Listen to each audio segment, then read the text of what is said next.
Hey everyone, how's it going? It is I, the real Randy Chavez, coming at you today with Sonifero, talking about 4chan, crypto, SEC, BlackRock. We're going to get them into BV and Omi and Grumpy Cat as well. Everyone say hello to Dashi.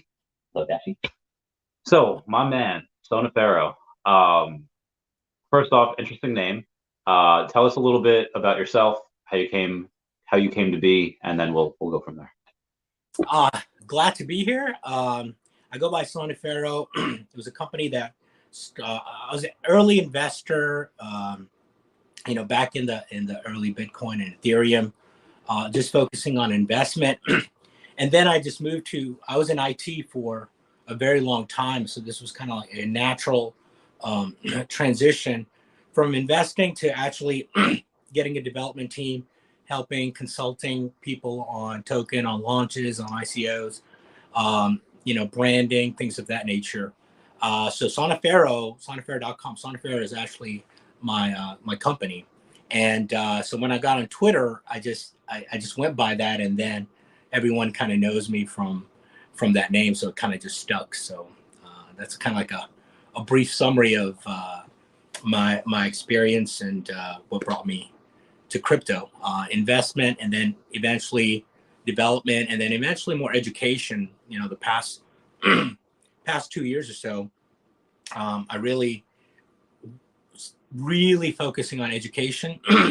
I started out my career going into business law, and I transferred that into MBA in international economics and finance, and then IT was booming at that time, and then I went into IT. So I was able to kind of get a very high level view of the industries, both from a political, economic standpoint, plus what how IT plugs into all this. And then when blockchain came, crypto, NFT, and Web3, it was just a natural progression, natural extension of that, right? So, I'm used to helping people build roadmaps and things of that nature. So when we got into blockchain, it kind of just branched and birthed from there. So I just been, plugged in. One of my biggest sayings is that there's no expert in crypto. If I'm an expert in crypto today and I decided to take a 2-month vacation, and I probably now maybe like a 3-week vacation and come back, I'll be a newbie. And that's how fast this environment changes. Because there's no CNN for real crypto. We haven't evolved to that.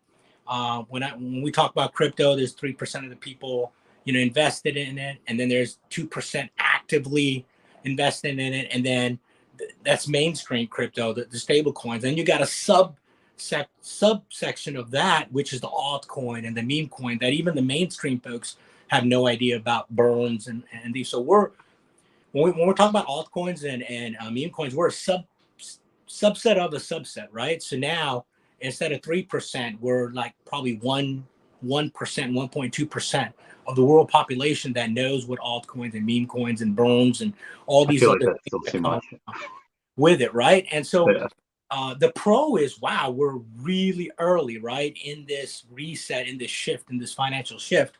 The con is it's still the wild, wild west, right? You have to navigate through this environment. There's no blueprint. There's no one telling you this is how you do it. It's not like the stock market that evolved over time and you have trends and graphs and all these things around it to make sound decisions. We're still figuring it out. So the pro is it's high risk, high reward, right? There's a lot of opportunity, but at the same time, you have to keep watching. Is this legit? You have to do the due diligence. Have I encompassed all the risk factors? Can I trust? Even myself right now, I mean, just a month ago, I myself wasn't looking in a Twitter feed, and I went into something that really would have just totally been bad. But people, as you move on, people are getting more sophisticated in how to get out there and scam people and do things. So we're living in a great time of opportunity, but at the same time, it's the wild, wild west, and we're all navigating through it. And that's beautiful because we're living history in real time as it unravels for the crypto, blockchain, Web3, NFT space, right? So it's an exciting time to be in this space, and it'll take a while. Another dynamic that we're running into is that in IT we used to do roadmaps. We used to say, hey, 3 years from now, this is where you'll be. 5 years from now, this is where you'll be. But technology is changing so fast, especially the blockchain world, and even just technology in general. You used to buy a TV for $3,000, and a couple of months later, it's $200 sitting in Walmart on the ground, right? And it's because technology, there's something 100x better, right? So right now, because of AI, in 2025, we're not moving 10 times or 100 times or 1,000 times or 100,000 times X. Because of AI, AI will move about 1,000,000x by 225 because it's already programming itself, right? So Wild. It's our very moving scary. forward is so quick that any given day, a brilliant 16, 13, 14, 21-year-old is waking up and figuring out how to do what we do today 100,000 times better, right? Innovations coming and things of that nature. So it's a beautiful time we're in. And it's just great navigating through and looking forward to the journey. Agreed. Thank you for the brief history on yourself and your views. When you said you got into tech first and then you got into blockchain. When you got into tech, what was were you programmer, developer, were you just No, freelance hacker? I was passionate about technology. So I was basically it's a really niche role, is connecting the business vision and executing on the ground. So I understood technology, understood architecture, understood solutioning. Not a guru at one thing or another, but I also understood the business needs, right? So I always played the middle ground of aligning the business needs, whatever the business wanted to do, and make sure it's implemented and executed on the ground from an IT standpoint. So I'll kind of play that middle role of managing that, right? So it's a lot of project management, it's a lot of consulting, strategic aspects of it, owning P&L and things of that nature. So I had IT teams that reported up to me, and then I was the face off to the business or to the client. I worked with a lot of Fortune 100 clients during my career as well. So what year was that when you started getting into that? Oh, way back. I got into IT in 2000. Oh, you're old. How old are you? Yeah. I'm not boomer old, but I'm kind of in the middle of, and I guess that worked well for me during my career because I'm plugged in to what's going on today. But I also have the lessons learned of the past to kind of understand how to do things better, right? Because there's certain principles that are always there, no matter how much innovation and no matter how much we move forward. So being in this time has given me the opportunity to really have a macro view and connect all these levers, right? It's just not one lever. It's just not finance, right? It's just not this or that, because finance, politics, regulation, sentiments, all these peripheral things, nature, all these things actually plug into how you're moving forward, right? So having that macro view is very important. And for me, I don't say I'm this maxi, that maxi. I say I'm a blockchain maxi, because what I'm interested in is right now the biggest need that we need in our space is adoption. New holders, new folks coming in is the biggest thing that we need, because today all that's happening is the same people that are in crypto is the same holder. So basically money is just going around in circles. It's the same people investing in different things and channeling money into different things. There's no one new coming in, right? And that was the issue we faced. And now because of all the gray areas in SEC and things of that nature, it's kind of put a downer on it. However, adoption is inevitable. And the reason why I say that is that every day, 18-year-old, a 21-year-old, 22, 23, 24, someone's getting a new job. These young folks, next generation, are getting disposable income. When they get disposable income, they're not investing in the stock market.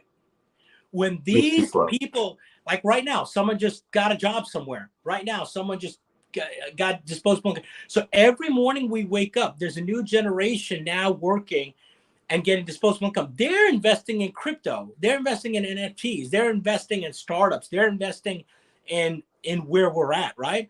So even though the mainstream doesn't get it, it's inevitable because as this generation grows, right? As this generation grows, their naturally adoption is built in, right? The adoption is going to happen dynamically because that's one area that people are not thinking of. They're just thinking of, oh, we need to bring people into crypto. We need to bring into crypto, which is good, which is needed. But there's a generation that's being born into crypto, right? They're actually it's actually that's the world they live in, and they're more acclimated to it, right? So yeah, I mean, I think that's the thing we need is adoption. And what I really believe in, my philosophy is organic growth is the way to go in crypto, at least right now. Exposure, organically growing, keeping it simple, educating, because I've run into a lot of projects that are there's brilliant projects out there, but no one knows them, right? I mean, brilliant projects that are out there, no one knows them. And what I always tell folks who kind of have an idea, who want to launch a token, is just not technical. It's just not, hey, there's a great idea. You need all these factors to come in to play together for it to work. You need someone to know you have a great idea and know about the project, right? So there's a marketing element to it. There's all these other elements that play together in to be successful. So, the unfortunate part is there's a lot of brilliant ideas out there. And there's actually a lot of existing projects that are out there, but they slowly dissipate because they don't understand that it just takes more than just having a good idea or a good project to, to reach the world. It takes, business savvy, it takes marketing, it takes branding, it takes all these things in order to get exposure. But if you do it right, and you organically grow it, it's sky's limit. The masses have power, right? And what people don't understand, there's a lot of talk about utility projects, non-utility projects. There's an episode in Bad Boys, the first Bad Boys, where Martin Lawrence, he burglarized a house. He comes back home. He opens his bag and he's taking things out, and he's deciding which is good and which is not. And he comes across a Fabergé egg, and he looks at it and he tosses it, right? And in the movie, everyone's like, wow, but see, that didn't have any value to him. Any value is just whatever your sphere places on value, right? If it's valuable to you, it's valuable to me. That's why I said the next generation, in my generation, success was I have a car, I have a house, I have all these great things, swimming pool. Because my generation, how I connected to the world is people came over, we had a barbecue, everybody got to check out my pool and my car, and success was deemed in what you had physically, right? And what you're able to share physically. Well, that's changed now because you could put a Mona Lisa in front of a, 19, 20-year-old or put a Bored Ape NFT and they'll take the NFT rather than Mona Lisa because that's valuable to them. And people are not ready for the shift of value that's going to happen, right? Secondly, I have a son. I came down to call him up, and he had his phone on his knee. He had a laptop. He was playing a video game, doing his homework, and without a beat, he was just do. And back in my days, I was just trying to focus on a video game, right? Yeah. So they're born into multitasking digital world.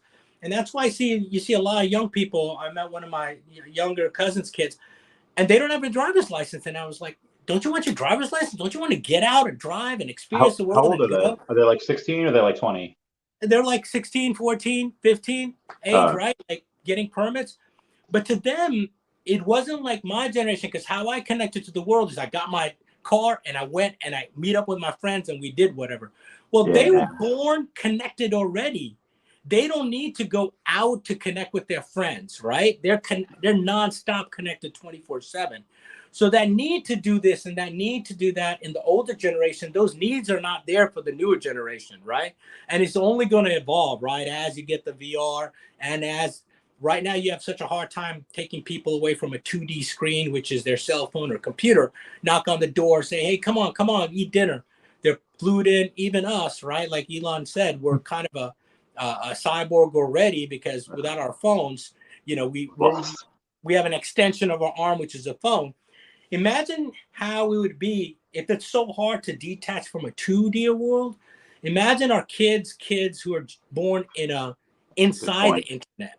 They're inside. They're not even a 2D outside, right? We have a hard time disconnecting from a 2D product. Imagine when they're in the internet and try to pull them out of the internet.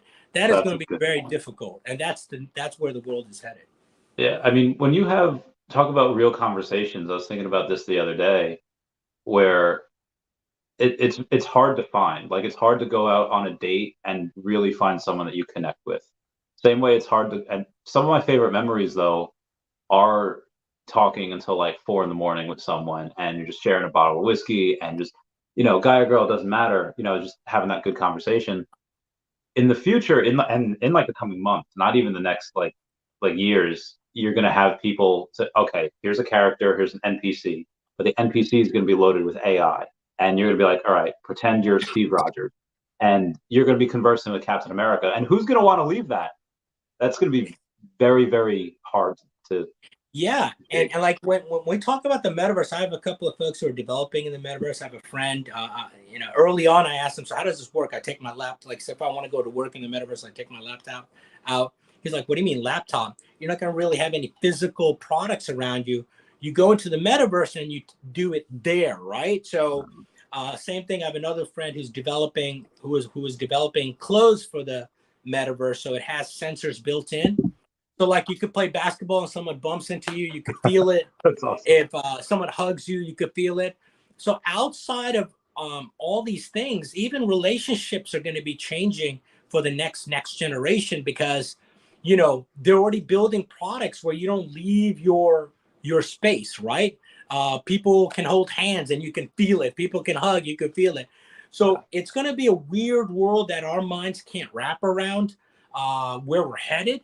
But that's definitely where things are going to be. Now, the pro is, these kids are going to be able to visit places, see things, learn languages. They're probably going to be very brilliant, smart, probably speak more than 1 or 2 languages.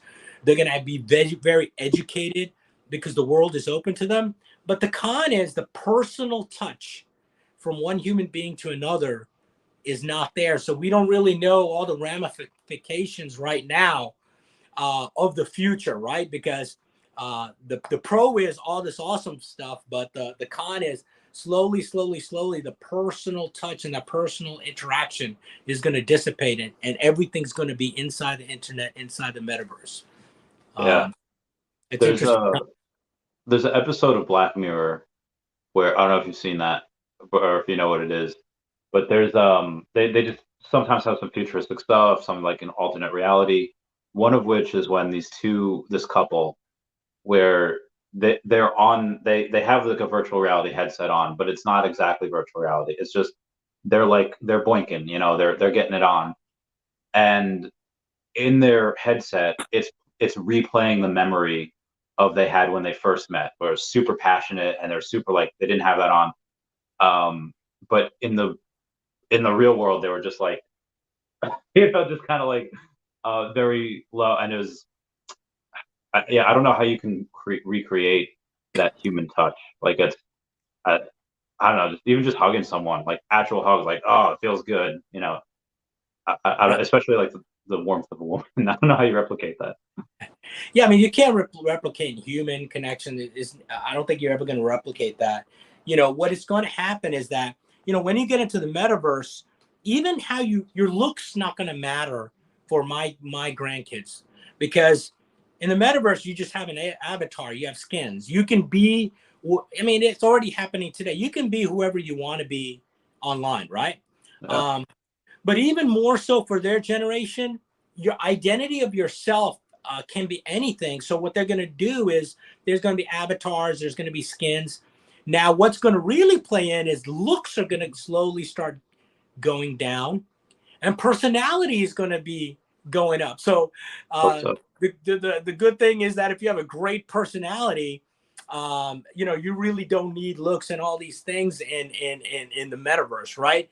Because how you move about and is more important than how you look, because everyone is kind of has their own avatar and skins and things of that nature. So it's interesting on this transition of moving to this physical world, old school world of what success means, of what the connection means, of what relationships means, of what value means. Now shifting into the digital world, we're actually witnessing that in real time. So it's a crazy time to be. Like I always say, like if I told my grandfather or great grandfather one day I'll be able to look at a phone and see someone in Italy, FaceTime, and talk to them, their minds wouldn't be able to wrap around it, right? Same way we're talking about this now. There's going to be things that our minds are not going to be able to wrap around, right? Like our grandchildren are going to explain something to us and we're going to be like, I don't know what you're talking about, because that's how fast technology is changing, right? And you also have to understand, and this is what I said, that one of the successes that I saw in a smaller scale, but you can see it at a macro view is, there'll always be sub cultures. There'll always be sub communities. There'll always be another generation, always, since the dawn of time. The Roman legion used to control 100 people. Actually, even in the Jewish, when they put people in charge, it was in hundreds. Because once you go out of 100 people, you're going to start having people who think differently and want things done differently. So you'll slowly start having a subculture, right? One of the good things that Bored Apes did is they kind of understood that, and they did mutant apes, right? They did a subculture for themselves, right? Because it's inevitable. When Facebook happened, all the kids were on it. When the parents came, they went to Instagram. When the parents came, the next generation went to Instagram, they went to Snapchat, right? And so because they're always gonna find something else and somewhere else to go, right?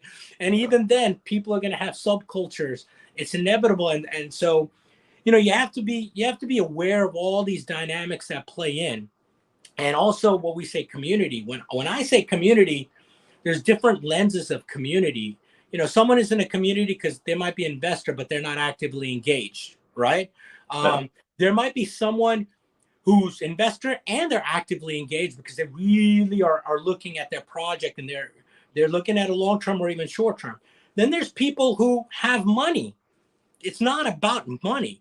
They just want to be there for entertainment, for see how it goes, to be plugged in. And then there's some people who are just lonely.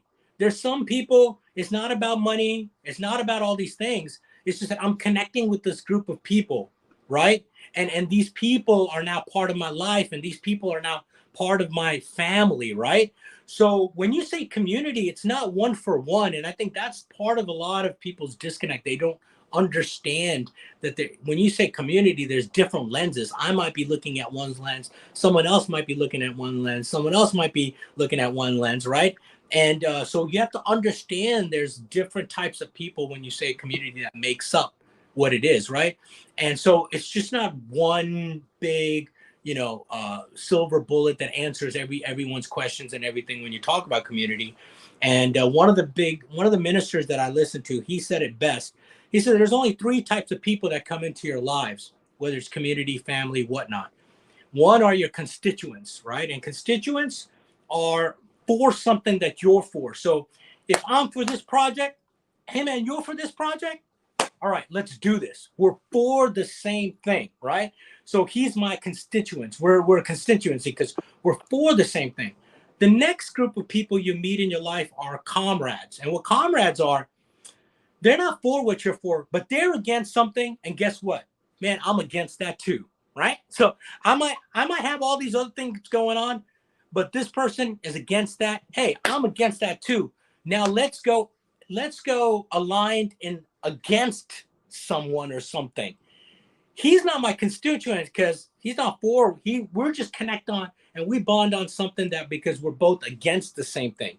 But I still have my other stuff that I'm for, right?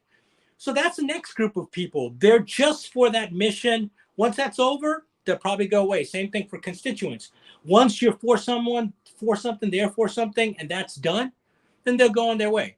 The third group of people, which is very limited, is confidants. Confidants are people who come into your life and they just care about you, right? They don't care about the project.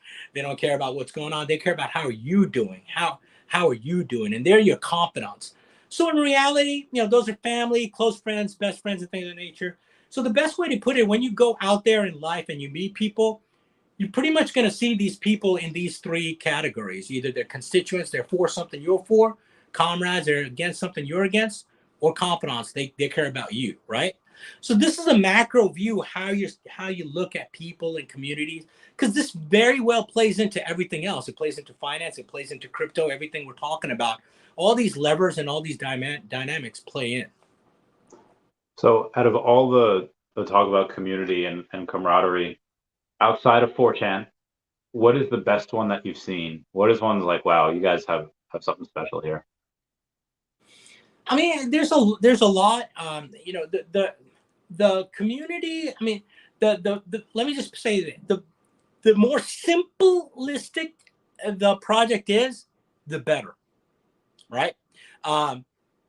Once you start adding layers to a project, you start adding not only the difference in people, but you start adding layers of complexity. One of the tweets I put is that the pro of having a docs team is having a docs team. The con of having a docs team is having a docs team, right? the pro is that now you got someone to point to, you got AMAs, you can ask questions. So it's a really pro for the project, but it's also the con for the project, because if something goes wrong, if one blip goes wrong, now where's this guy? I want to see him. Where do an AMA? Where, and then he's taking all the money. You have all these other non-needed drama and confusion, right? And what happens is projects start circling into confusion, right? And that's not good. So I think the strongest communities are the communities that really are the kind of like back in the days DeFi. Like this whole AMA docs teams and all these things are really new. The folks that are coming into crypto now just think that this is how it's always been, and it's not. The real old world of crypto, you wake up one day and there's no one guiding you. You just get rug pulled, you get honeypotted, you get scammed. You just wake up and wish that you're in the right place and hope you're in the right place. There's no one to show you the way. Show me the way. So capitalism kind of played into it, where when these altcoins started coming up, they were saying, okay, how can I make sure that this these people know that I'm legit, right? So they started thinking of ways, and they're like, well, you're all scammers. And they're like, hey, what if we dox ourselves, right? Then that'll give us credibility, right? So capitalism kind of played its role in crypto, because when people want to prove they're legit, they'll go ahead and dox themselves, right? So now you look, oh, at least I know who's behind this, right? And now a roadmap helps. White paper, all these things starts helping. Same thing. What I say is, if you have an entrepreneur spirit, this is the most amazing time, if you ever thought about getting into business, to think of an idea, or if you have an idea, put it into blockchain or the digital world. And a good example of it, when all the rug pulls, honeypots, all these things were going on and people were just getting all frustrated, capitalism, someone said, hey, why don't I create a company, check off the contract, make sure it's legit, and Certic came on the scene, right? It filled a gap that was needed. So someone with a brilliant idea goes, hey, all these people are complaining and worried about honeypots and rug pulls and all these things. I'm going to start something where I start looking at the contract, looking at audits, and I'll give them a score, right? So boom, they just came in there, claimed their space, and now like the cream of the crop when it comes to auditing and things of that nature. Same thing. If you can't name 5 companies in your hand that does X in the blockchain, that means it's still up for grabs. That means you can go ahead and implement it and push it hard. The sky's the limit right now, right? For entrepreneurship, right? So yeah, I mean, it's a great time for that as well. There's a lot of innovation with it. When you had first taken a look at blockchain, I'm guessing it's like the early 2010s. Were you a little skeptical of it at first? Be like, oh, they're trying to be internet, like 3.0, and this is not, or did you embrace it completely? Like, oh, there's something here, and what threw you over the edge? Yeah, that's a great story, because it kind of prefaces on how I got into crypto. I'm very much a researcher at heart. Like, I can research things like crazy. So normally when someone comes to me with an idea, I do my due diligence, I research. But in 2009, 2010, 11, and 2008, there's something crazy new going on, which is network marketing, pyramid schemes, all that, right? So that was the heyday of pyramid network marketing. Like, you walked into a Target or wherever you're shopping at, there'll be someone who goes, "Hey, what's your name?" And they'll get you into whatever MLM, network marketing pyramid that they had going on. That was the heydays. So I had a guy come up to me and said, "Hey, do me a favor, just put $1,000 into this thing called Bitcoin." And I was like, "No, I mean, I was spending money on crazier stuff there, right?" And the first thing I would normally do was research, do my due diligence, and go about it. But the environment at those days was so much pyramid stuff that when they came to me about it, my first inclination was like, nah, that's a pyramid thing. I'm not getting into it, right? If I just put $100, forget about $1,000. If I put $100 at that point when he said to put it, it's over 150 million now, right? Oh. But that goes to show you that, and after I learned my lessons, anything that comes my way, I do take the time to really research on it. You're never perfect, but you always have to kind of take that opportunity, especially after you miss a couple of opportunities. Yeah, agreed. What is and you don't have to answer exactly how much, you can say percentages, whatever you want. What has been your most successful trade? Been your most successful investment that you've ever gone to and be like, yo, I did it? Well, my most successful was Shiba. Nice. Shiba, and back then it was just basically the stable coins. Shiba came on, and I invested in it, and I think it was right when it went up. It was, I think they opened up the Indian exchange, and I was sleeping. I woke up and I looked at my phone and I was like, oh my gosh, right? And my first inclination was just like, okay, I'm out of this. I just withdrew it. And but it taught me something. And it didn't taught me something. It led me down a path, and my path was like, man, because I know some early people that got in and cashed out at 85 million, 70 million. I was nothing, nowhere near that, nothing in that caliber. But what it set me out on a journey is to find the next ship, right? So I was trying to find, okay, moving from stablecoin, SHIB brought me into the altcoin world. And then I started researching, and that brought me into looking at Jasmine at that time. And then also Saitama. I think Saitama was the first kind of close project that I had. Like, hey, wait a second. Not only is this kind of starting out, but it's docs, it has a roadmap and things of that nature, right? So yeah, Shiba was I guess my biggest one so far. But I think moving forward, there's a lot of project and potentiality. But that was my biggest, I guess, win. So you mentioned Saitama. There's other ones now that, again, really good community driven, like Grumpy Cat, like 4chan. Do you believe 4chan is the best one? Because we also have, outside of 4chan, you have a bunch of members of Pepe, a bunch of high members of Saitama getting into Grumpy Cat and 4chan. How do you make the decision? So Saitama, started out as a meme coin, but it's not a meme coin anymore. It's really a business, right?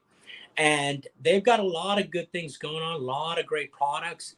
But when you go and invest and you have a business mindset, it takes time for the engines to start rolling, right? So they have a great roadmap, product, solution set. And I always say, for me, Saitama, 2025, I believe, is the time where Saitama is really going to start its movement. Same thing with Grove. Their business, right? They have a business mindset, and it's not about today. It's not about tomorrow. It's not about these quick wins. It's about building a business and brand, which takes time, right? It's like Apple started from the garage and then eventually moved out. So for me, those are long-term vision projects for me. So I'm not looking at it every day and going, oh my God. It's I know nothing's really going to really happen to 2025. So I already had my mindset around it. Now, while this was going on, I got into 4chan, and one of the beauty of 4chan, what really drew me in is that for the past 2 years, being involved in these business utility business projects, which takes time to really get where it needs to be, Pepe, actually, let me back up. Pepe came, right? So when Pepe came, it started this this vibe, right? Like it was no big roadmap. It was very simple. So people started getting into Pepe. I put some money in. I didn't make any astronomical money. I did make a bag. And then I was like, okay, like just like with Shiba, I was like, okay, what's the next Pepe? Right? Because I didn't catch it in time. I wasn't there early on, which led me to 4chan. And so what I loved about 4chan is that it was renounced. Um, it was very simplistic. It was a meme coin. It had no promises. It had no, it was just there for entertainment. And, but the beauty of it is it became nostalgia. It's funny when you talk about, 2 years being nostalgic, but 2 years in crypto feels like a decade has passed or 20 years has passed. 4chan was just simple and it was just about memes. So Pepe was a meme, but 4chan basically made all the memes viral, right? 4chan was the place where you could say what you wanted to say it how you wanted to say it, create what you wanted to create, innovate what you want to innovate, just be free, just chill, and there's a community around it, right? So when I saw 4chan come up, I was like, wait a second, this could have something. So I started researching it, and then I was like, well, it hit this, it hit this, it hit this, and then I got into it, and we really reminded me of the early days of crypto when it was just fun.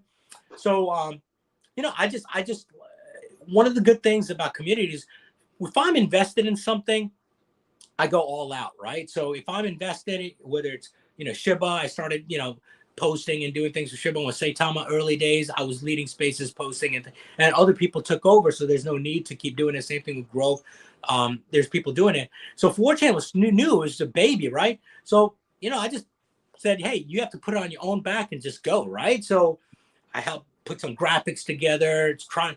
4chan is agnostic. It encompasses everything, right? So one of the things that we need to do is that how do you have an identity that encompasses everything, right? How do you get an identity that is agnostic, right? So I just kind of put some things together. Hey, who are we? We had Pepe.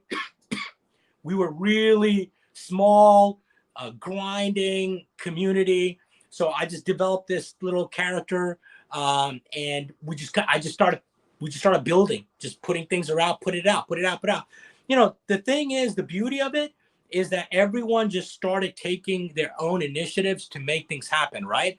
If I had a skill in this, boom, I did this. If they had a skill in this, they did this, right? So what it is that all the community, even though it's small, you got to think about it. There's only 3,500 holders. We dominated the charts. We dominated the timeline. We dominated people who've been marketing like crazy as a marketing wallet and everything. We have no marketing wallet, no devs, no nothing. It's just community members driving it, right? We have dominated projects that's been out there with marketing wallets for 2 years with unbelievable amounts of money. But everyone's timeline is 4chan. We dominated with people, with the community. When people are aligned into one vision, nothing can stop them. We saw it at GameStop. We saw it at AMC. We saw it all over the place. But the really mind-boggling thing about this is we had 3,500 holders, and not all 3,500 holders were actively part of the community on Twitter thing. So it's even a smaller subset that put it on their backs and started pushing. We even had to, when it came to listing, we didn't have a marketing wallet. We didn't have any type of funds. We went out to the community and raised $20,000. One of the community members put in $10,000 out of his own pocket to help us get a listing. This is all with just a small, and I always say it reminds me of the movie 300. Just a small, but its focus is so focused that our voice is so powerful that even the folks that were looking at the sidelines, thinking all these things, we've dominated. We just dominated. And one thing I always tell in my spaces is that, listen, you don't have to speak. You don't have to get into all these things. I say, let the charts speak for you. Let the charts be your voice. Because data, facts, metrics can't be debated. It is what it is. It's factual. Everything else outside of that can be debated. Everything, once you start leaving that conversation, you get into all these other conversations, narratives, he said, she said, whatnot. And I always try to rein it back. Let the chart speak for you, right? So even folks that really couldn't do X, Y, and Z, what they did community-wise is they retweeted, they commented, they liked. And it's persistence and being consistent, right? We persistently did that. From day one to day, right now, we have the same exact energy. From day one to day right now, we have the same amount of persistence, even more. And that, plus our community is agnostic. We're here to have fun. Everyone can join. We're open to partnerships across the board. So that plus people coming in and seeing that, hey, this is just a fun place. And us proving it on the chart, now we're mainstream. We've been hovering in Dex tools between 1 and 3. We were 6 and 10, but now we're 1 and 3. We added, like you said, 1 million market cap every hour. We went above a 20 million market cap. Now, mind you this, we're just a little bit over a month-year-old project with no devs, no nothing, no roadmap, no money, no nothing. We're able to come to this point from a core group of people who are persistent, consistent, dedicated, and their sweat and tears made it happen, right? They take time from family, they take time from their businesses, take time from work. And whenever they have free time, they're in, hustling, grinding, pushing. And now you see the fruition of it. Yeah, we had like 200 new people today. We're over 4,600 holders, which is, and this could just keep snowballing. Like you said, we're only barely a month old, but this is the birthplace of memes. Like this is the pits that spawned Pepe. It's I can't wait for this to go up. And I thankfully haven't said anything like, oh, at this amount of market cap, I'll get a tattoo. Have you? Would you say that? Like, if we get to 1 billion market cap, we'll get a 4chan tattoo. I think we're definitely gonna have a party somewhere. Again, even to say where we're at, outside of having no devs, no marketing wallet, we haven't even seen the potential. Like we're only a month old. We haven't had a listing yet. Yeah.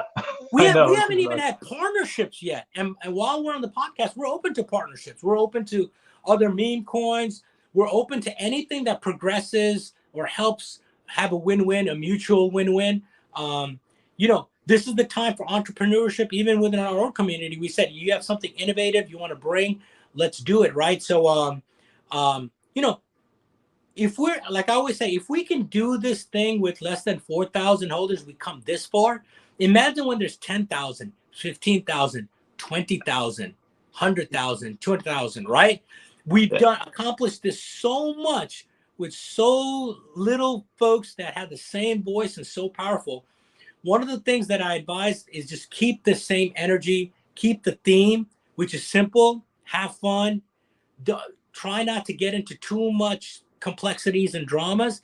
Now, will it happen? I don't know. As every project grows, like I said, once you get past a certain amount of holders, you're going to have different people with different thoughts and want to do different things and X, Y, and Z. But we'll cross that bridge when it gets there. Right now, we're having fun. We're navigating through the projects. Everyone's working. Everyone's donating. I started an NFT collection. 30% of that goes into the donation wallet, marketing wallet, whatever, to help us get it going, because we have no one else to rely on except ourselves, right? But at the same time, that's what energizes people. That's what's contagious, is that you can make this project however you want to make it. It's open, it's free for all. You can come in and make it. At some point in time, we have to navigate through different things like burning because of supply. And like with every project, there's challenges and things that we have to overcome. But that's not today, right? I mean, that's just we have to focus on what we need to get done today. And today is just keep organically growing. Once we get holders and volumes and listings, we'll have the means of moving forward as we should, right? And then we also have the attention. Like I said, now influencers are looking at us. We're in everyone's mainstream. We're in everyone's feeds. They can't, people who are kind of going against it, they just given up because it's too much. It's too much. Our community is just too strong and too powerful that, what are you going to say? Look at the chart. I did 2 little things, and you could compare to projects out there. CoinMarketCap, you take 4chan and you do a comparison. Pick any project you want. I picked Bitcoin and I did one with Ethereum, right? Look in the last 30 days how much we accomplished. A meme coin, less than 3,500 holders, Yeah. no money, no nothing, no roadmap, but we were able to surpass in the craziest of crypto winters nightmare, not just financially, but politically, nature-wise, different regions and ecosystems-wise. One of the things I said is if we can survive, and not only survive, but prosper like crazy in this type of environment where everything is red, how much more can we do when we slowly get out of this cloud, right? And I that mean, is amazing this is potential. lightning in a bottle. Like you had the right people go in. Like you said, that one guy that donated that $10,000, he was ready to donate 20. He's like, yeah, it's just 10 ETH. Let me do it. And it was like, hey, we shouldn't shouldn't do that all at once. But we had that. I'm so thankful to oh, this is the way I found this is that my friend Nick that I live with he's like, hey, Chavez, you're into crypto a lot, right? It's like, yeah, that's what I live and breathe. He's like, this guy I used to work with told me about like 4chan token. I was like, I'm sure there is a 4chan token. And he's like, yeah, he's a little crazy, but sometimes he's really right on these things. Like, all right. So I took a look at it, threw like $500 in, and then that we were at I think at 800,000 market cap at that point. And I mentioned it on a video. Everyone's like, hey, where do I get it? What exchange? Like, oh, you can get it on Uniswap. And they're like, what do you think is going to happen? Like, I have no idea. Like, apparently there's no devs. The contracts are announced. Like this could go to literally go to zero. Right. And I advise a couple whales, like, throw what you're willing to lose at it. And we had a couple people that today they'd asked me like, what should I do? It was like, well, if you want to take some profit, take out initial investment, you can, be advised there could be a pullback, or at the opposite end of that, you could take some profit at this level. It does another 10x, and then you're going to be salty at me.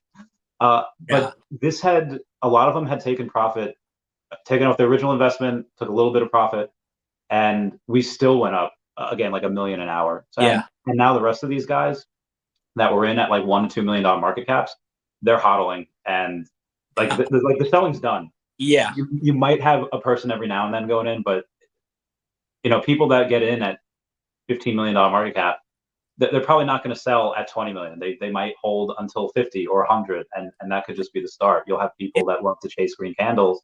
They won't get in until it has $100 million market cap. Yeah, and we're better positioned than Pepe was. We're light years better positioned than Pepe, and we haven't hit anything.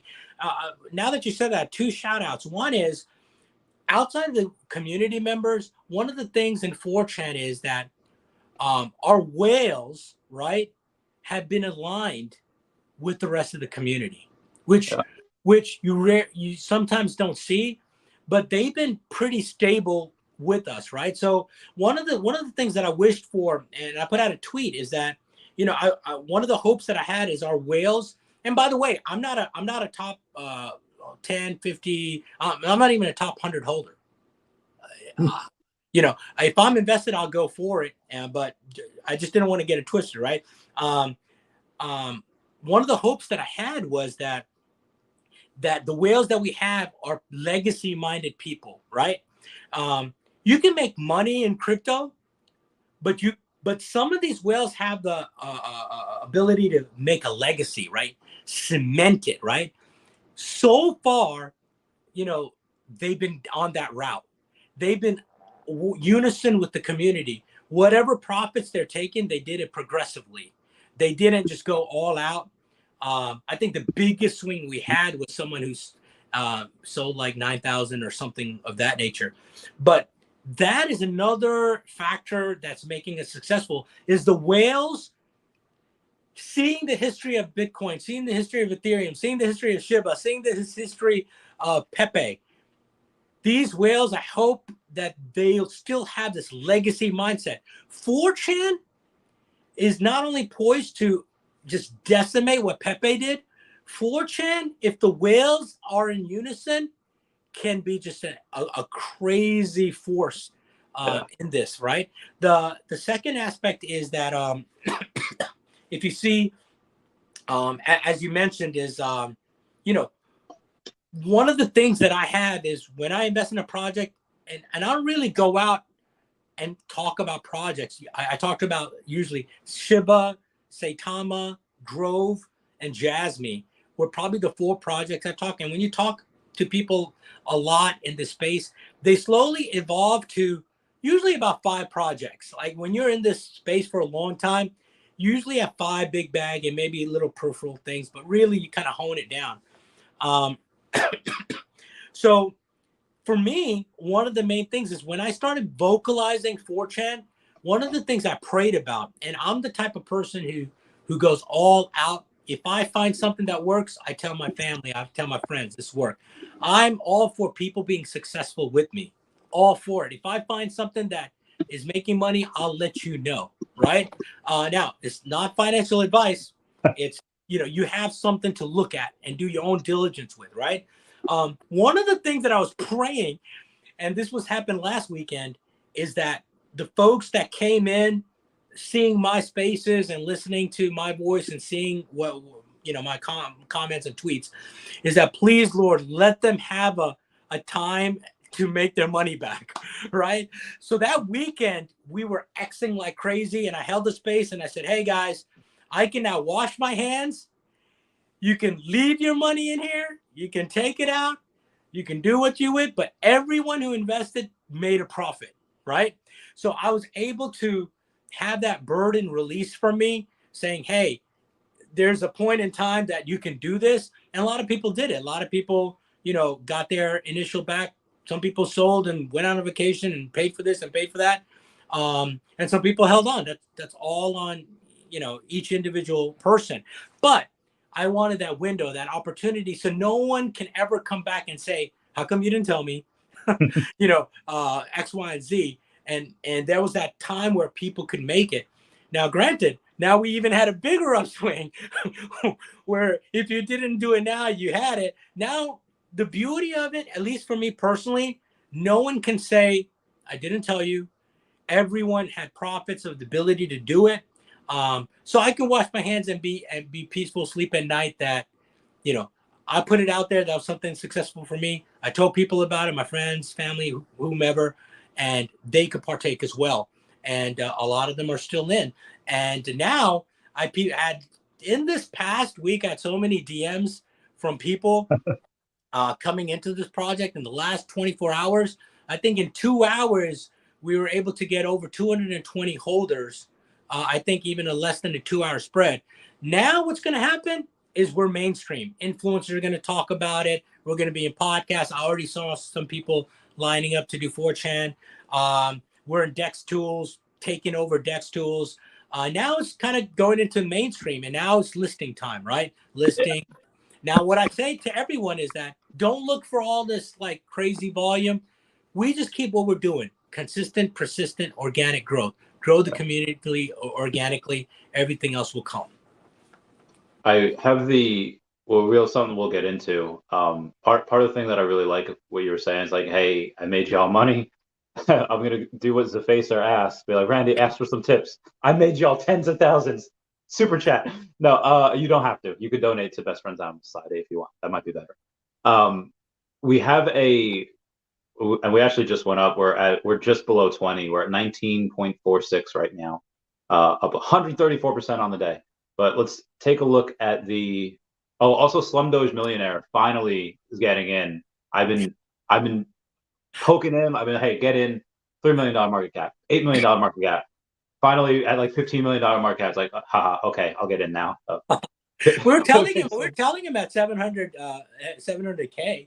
We're pushing it at 700K, but yeah, I mean, now all the eyes are on us, and that's good. We even have partnership. I think Volts. We have the Volt widget on our website now, where people can buy through the website, which is great for people who are not in crypto. If you're out in family and friends, they're more acclimated to websites, and then making it easier to buy on a website. That's not the listing, but we've got a lot of other things in play. A lot of innovative ideas on how to burn. A lot of innovative ideas. We're going to get a merch store together. We already got the NFTs things going. So, people are coming up. Again, this is community. There's no one being paid. People are saying, hey, I raised my hand.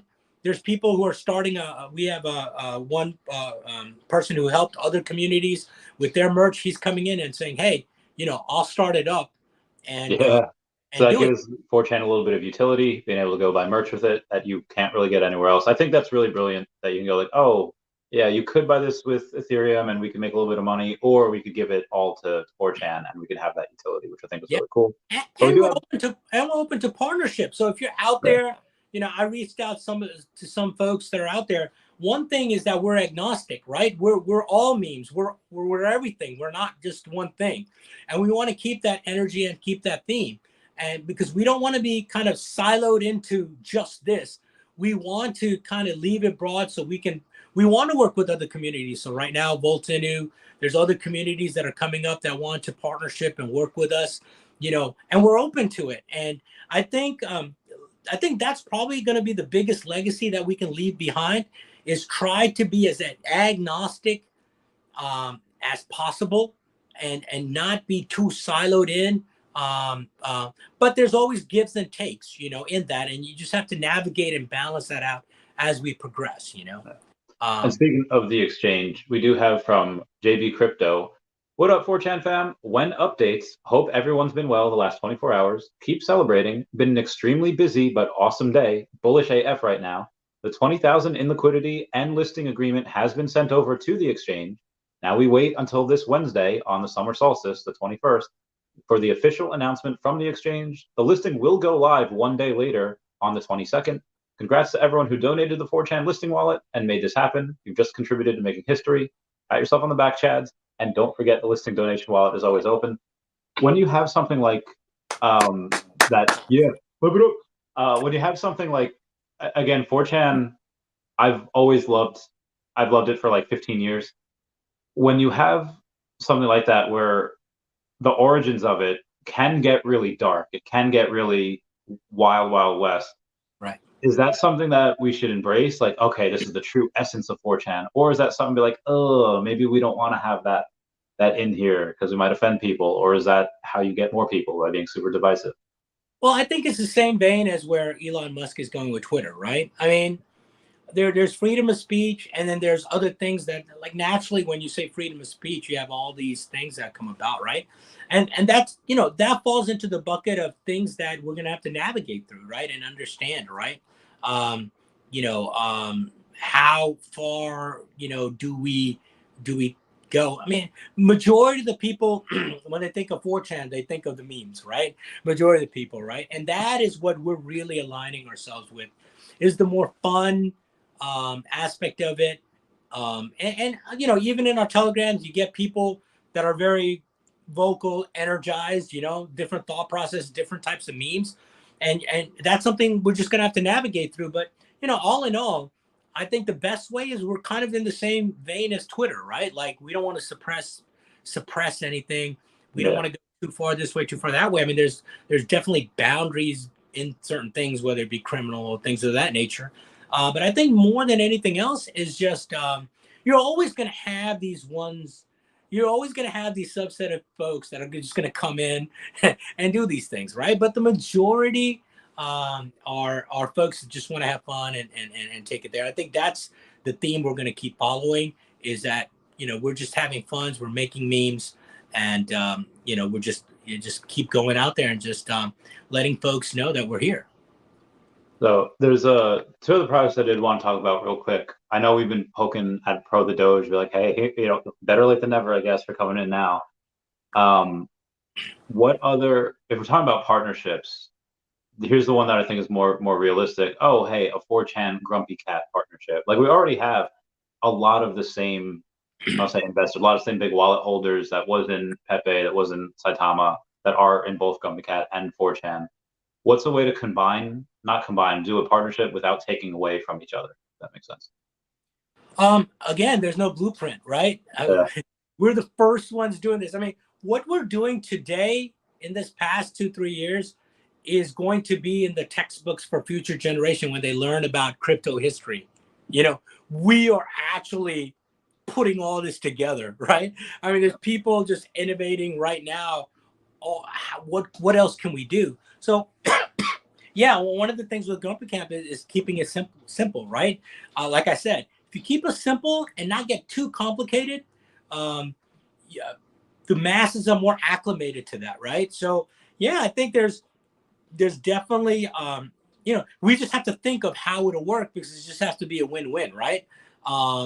But it's open, right? I mean, there's things that we can open to introduce communities. I'm kind of doing it indirectly as well, because one of the things that I said in my space is I journeyed into the NFT space for a while, so I've been crossing the communities because, believe it or not, there's a lot of folks who own NFTs that are not really hardcore into crypto.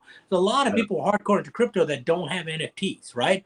You just naturally think that because it's in the blockchain, all this is happening. That's why NFTs are now getting out their own tokens, right? Because now, so that what does that mean? That means that we can bridge those communities as well. So whenever I do something, I also tag, you know, um, different areas, different communities. I have people in my NFT projects that are coming and asking about 4chan and the different projects that I'm in. I have people in my crypto project that ask me about the NFT projects as well. So that is the beautiful thing. I think that's the next kind of also wave that's happening, is kind of connecting these two worlds, and then eventually Web3, and how that plays in, right? But yeah, I think we're open. We have DMs coming in from ideas. One of the biggest things that we're open to is that anything that can help us burn, right? It's just like when SHIB came, they didn't have a burning mechanism, and people started getting innovative ideas to burn, right? So that's a place we can start, and also kind of cross informing different projects. We could do that with merch. We can go in and say, oh, hey, 10% or 25% of the, not the profits, just the gross goes into burning it. Yeah, I mean, we could. So how 4chan do we want to get? Because we can go really deep with this. We could go and be like, okay, yeah, 4chan. um, Yeah, you can like there's again, like what I say sometimes is that you have to take it in stages, because one thing that happens in business, you have so many ideas that nothing gets done, right? Like people are just going all over the place. So really right now, I think listings and then partnerships, that if people in the communities can come up with, ideas where we can partner, we can even do a joint AMA, and talk about it, or even open up the communities to it. And these are things that we're open to, as long as it's win-win. yeah. Here's the other thing. If we can, from being able both like talking to people behind the scenes on 4chan and Grumpy Cat, there are some exchanges that I know that they'll waive the listing fee, they'll do whatever, they just want liquidity. Thankfully, we are getting this exchange next week. You've gone over on Twitter and said, hey, there's not a ton of 4chan left in this pool. What happens when that goes down to zero? What happens? Like, does a major squeeze happen and suddenly we just go moon? Well, they won't let it go down to zero. What naturally happens is, when anyone has a reserve of anything, they have to go back to the market to buy it, right? So just like everyone else, they'd have to go back into the market, which is you and I, and buy it, right? And so that's just supply and demand, right? That impacts a lot of and pulls a lot of levers, which is usually on the positive side, right? Because if I'm Yeah, if they Uniswap, can't get it because if we're not selling, yeah. that, And so it doesn't look like we have a selling problem, because in 24 hours, Uniswap's reserves for 4chan got reduced to 1% yeah, in that's 24 nuts. hours. That's That, nuts.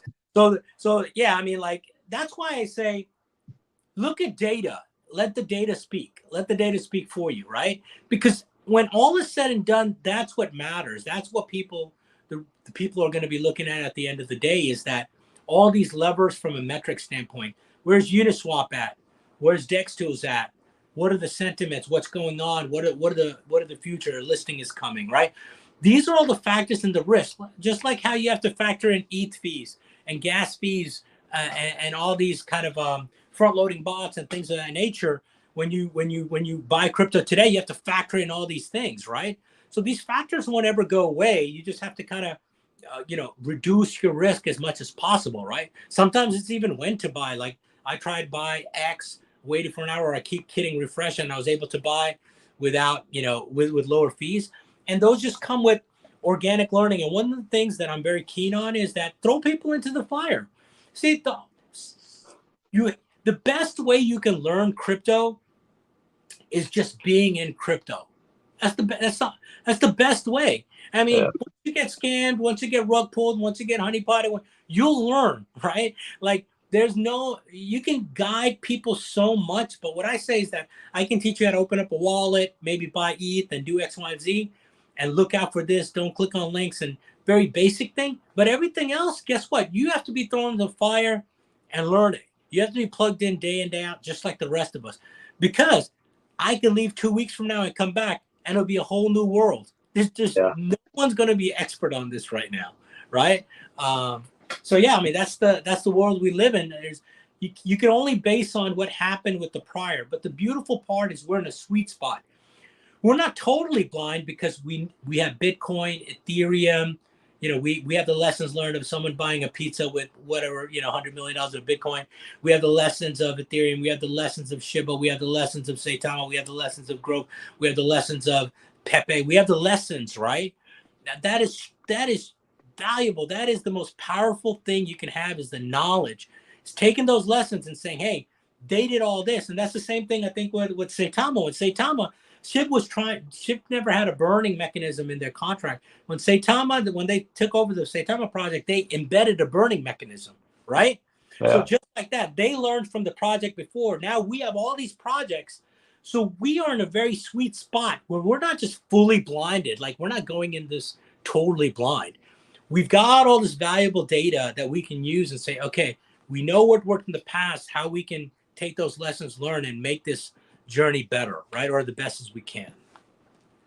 So that's the other thing. When we have, I mean, now there are, because the OG developer is just like, nah, man, I'm out, and it was handed over to the community for the most part. Who is the main? Is it JB Crypto? Who's like the main person to go and kind of setting all these meetings up with exchanges, and like when it gets really big, is he still gonna want to do that? Who do we look to go and do all those meetings? Right now, again, it's just the people who have themselves taking it on, right? So JB's taking things on. I've taken, Trilly's taken. There's different folks that have taken things on. And one of the things I want to put out there now that we're mainstream, be careful. People are going to make duplicate profiles, probably of myself and all these other people. That's a good point. To scam you. And when you're looking at a timeline day in and day out, you click the wrong profile, click the wrong link, and you're out, right? One of the things I really want to say, there's no airdrop, there's no devs, there's no such thing. So if someone says, hey, there's a 4chan airdrop, that's the beauty of keeping it simple, is that we don't have a dev, we don't have an airdrop. So the second you hear someone's doing a 4chan airdrop, you know that's a scam, because we have no one to do it, right? So right now, there's no leadership per se, but there's different people that you can reach out to that are helping, doing different things. And we're all kind of working together. We're keeping people in sync that, hey, I'm doing this. This is what's happening. This is what we're helping with. And everyone's kind of doing their part. Again, you just got to compare us to Bitcoin, Ethereum, and all these other projects that don't have devs. I mean, the community's kind of taking that on, right? And I'm very keen on saying there's no real leadership, because someone could be here today and just be out tomorrow, right? Like, that's the part of DeFi, right? Sometimes it's personal situations, things happen. But right now, there's key folks. If there's key forums where you can reach out in. One is the 4chan Twitter, right? We have the website there and the Telegram. And by the way, there's people now posing new telegrams, like 4chan telegrams, and duplicating that. So you got to be very careful, excuse me, on it. I've been holding spaces and yelling, so you got to bear with me with my voice. That scared me at first when I saw, oh, we have to make a new Twitter. I was like, oh man, like this is. But then it was fine. Like we advertised it, we found it. So into some other projects. So Face was asking, do you have any OMI? And do you know what it is? I feel like we've never talked about that. No, I don't have any OMI. I kind of looked at it. I kind of looked at the parent ecosystem, which is more on the mining side. If I'm right. No, so there's a company called Vivi, where that has Oh yeah, VV, yeah. yeah. So Digital collectibles, right? yeah, Yeah. I mean, And so you I have not taken the leap yet. What's stopping you? just I'm just one project at a time. But That's fair. digital collectibles, just like I said, there's a shift going on. And the beauty of it is we're early, right? Like I said, you could put a Mona Lisa here and a Bored Ape NFT here, or a Nakamios or whatnot. And the newer generation will go to the NFT. It's happening right now, right? So the collectibles, all these things, people don't understand. And I put this in a space, in a crypto space, to get people into the collectible and the NFT mindset, right? Because people have a hard time understanding, how can someone pay $300,000 for this NFT, right? Well, it's because you're not in that space, right? And not only will people pay that, but they'll hold it and they'll stake it. You can use it for collateral. There's so many things that people are unaware about, that whole space, right? The collectible NFT space. But I mean, we're entering that. And like I said, the dynamic adoption to it, when the 18-year-old, 21-year-olds, they get jobs, get disposable income. Guess what? That market, and we haven't even tapped in. We haven't increased. We're what, 3% of the world's population are in our space, right? I feel like it's even Just less. 1%, just 0.5% of world coming into our space is astronomical, and that's why I say, we look at supply right now with our lenses on, right? Because all we have to do with is the market and the people in the ecosystem now to buy that volume, right? But think about this, and I did this example. You take any coin with a massive amount of volume, right? Like, and you look at, like, I don't know, if 200 million people were to come in, or let's say 20 million people were to come into the space, right? And each put $100, $200 in, the supply would be gone. Yeah. Right? We're Easily. worried about the supply now because we're limited. We don't have that mass. But the second the incremental percentages of the world come in, when you get millions of people buying $150 up, the supplies will be gone. It's just that we don't have that today. And that's why I say, get ready for the adoption, right? The adoption, when that happens, the volume's going to come in, and all these volumes that we think of was just astronomical, that will never get rid of the supply, will dissipate as more people come into the space, right? Yeah, and even on this stream, like we were up to $23 million market cap. We're down to 21.5 right now, but that was, I mean, that's just on the stream. And like, there's others. The space is so crazy. You have others like Ronaldo today. Like, Ronaldo went from a $50,000 market cap to 600,000. You had Messi. That, again, I don't know if these have anything to do with the actual players outside of the name, but people just go crazy. Yeah, I'm YOLOing in, and yeah. Well, people are chasing, like I said, I looked for the next Pepe and I found 4chan, right? Now people are looking at our market cap, which was just like 500,000 just recently, and now we're at 23 million. Now people are like looking for the next 4chan, right? Yeah. But for people who are looking at the next 4chan, I just want to affirm these data points.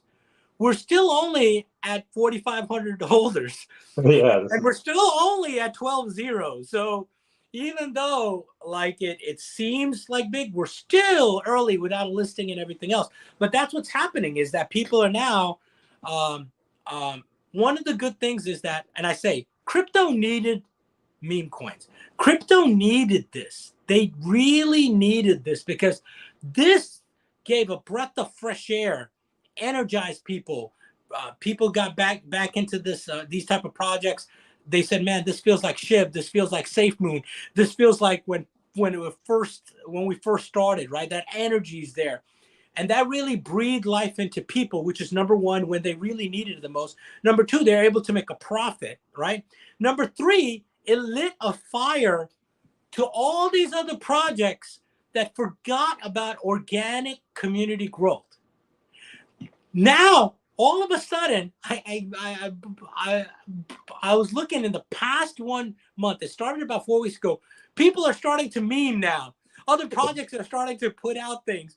You know, all the projects that are quiet before are now going, wait a second. They're remembering what really brought them to where they were the community's organic growth, and now they're trying to reconnect to how they first started, right?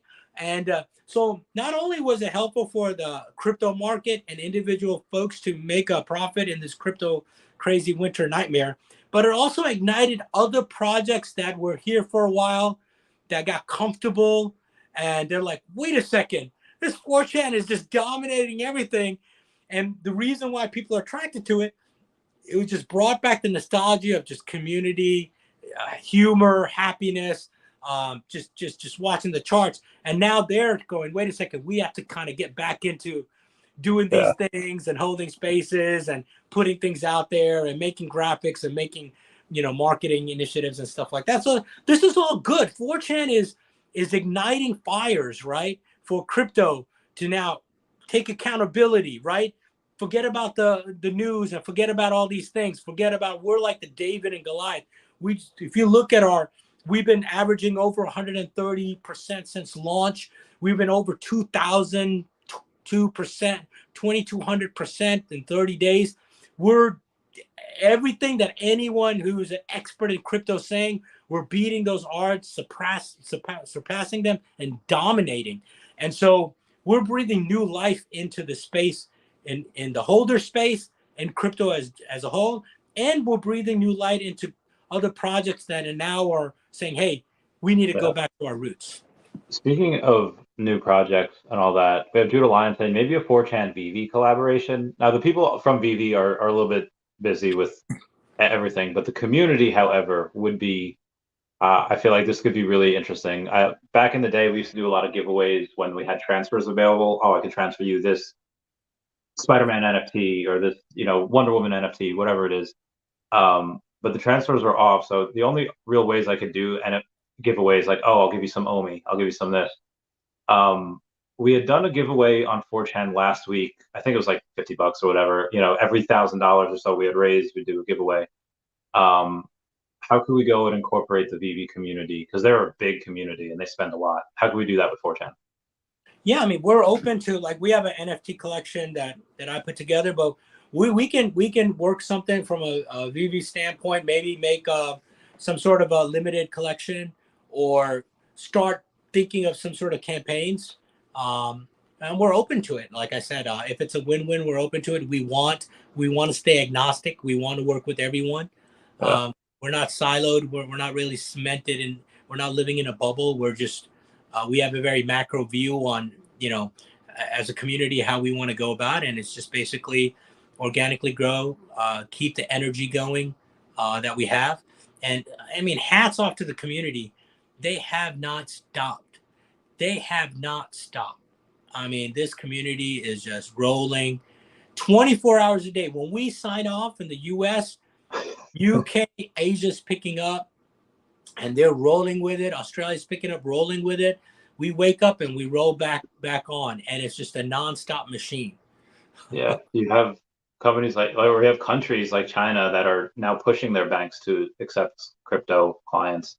Same thing with Russia, and this could very quickly. I mean, when you have BlackRock going in and saying, "Yeah, we're going to file for a Bitcoin ETF," that gets approved. Like the chart, when you take a look at it, Altcoin Daily posted it, where, oh, hey, here's the chart when BlackRock made like a gold ETF, and it went from down here, it shot up, and Bitcoin, just crypto in general, is so much more lucrative. Like I don't think I would ever go back to stocks, and especially not something like the S&P 500, super small growth.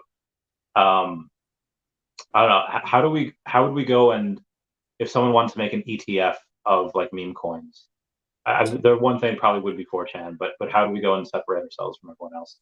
So this is what I mean about adding layers, right? And maybe in the future we could do a separate podcast on more on the economic side, the political side, the regulation side.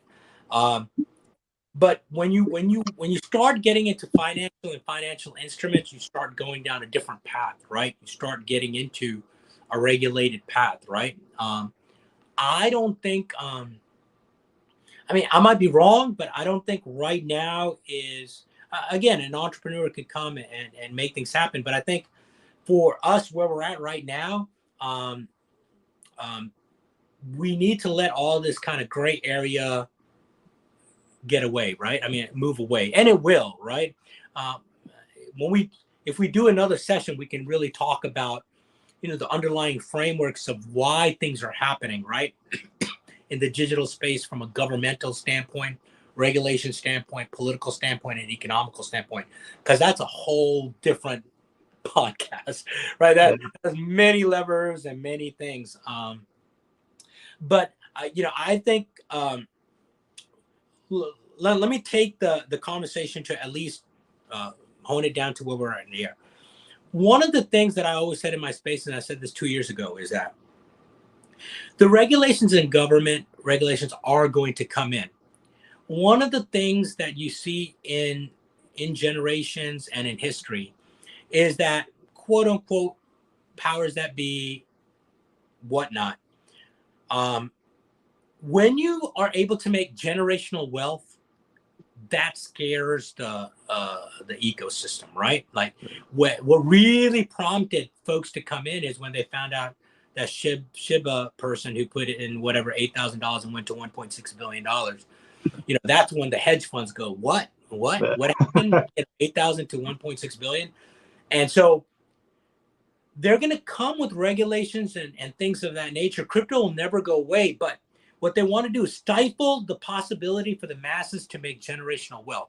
Meaning they're okay with you making 100,000, 200,000, 500,000, a million, 2 million, 3 million, but the whole billion, 200 million, 20 million, these type of things, they're going to work fast and furious to start structures and things in place to hone that down, to bring down the possibility of building generational wealth. So with that being said, I've always said there's a short runway for the masses to really do what they need to do in crypto, right? And I think that runway is 5 years, maybe 8 years.